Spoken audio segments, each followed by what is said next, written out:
Hey lads, TechScanning here. So soon after launching the incredibly powerful and well-packed the Red Magic 9S Pro for smartphone gamers, now Nubia is gearing up to launch a refreshed version of the Nubia Z60 Ultra in both China and the global market.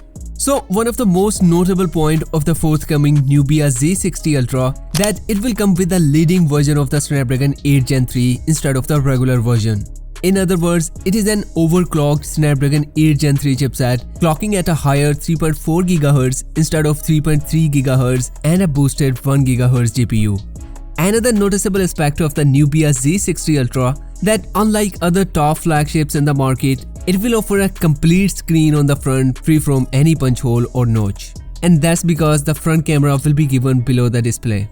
Speaking about the display, it has pretty flagship specs. It is expected to come with a huge 6.8 inches AMOLED screen with a 120Hz refresh rate and probably 1.5K resolution. Now talking about the camera sensors, though Nubia has so far didn't mention if there will be any change on this refreshed Z60 Ultra.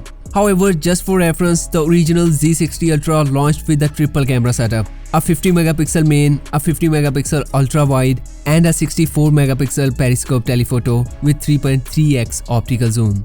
Plus, all three camera sensors support optical image stabilization and 4K recording at 120 FPS. Now, one of the teasers confirmed that just like many other flagships, Nubia will also offer some AI features on Z60 Ultra, though the details on them are still under wraps. For the other highlighting specs, there could be a huge 24 gigs of RAM option, while on the battery side, we may see a massive 6000 mAh of battery capacity. Anyway, the Nubia Z60 Ultra is confirmed to launch on the 23rd of July. So let me know what you think of this Ultra phone down in the comment section, and I will see you in the next video. Until then, take care.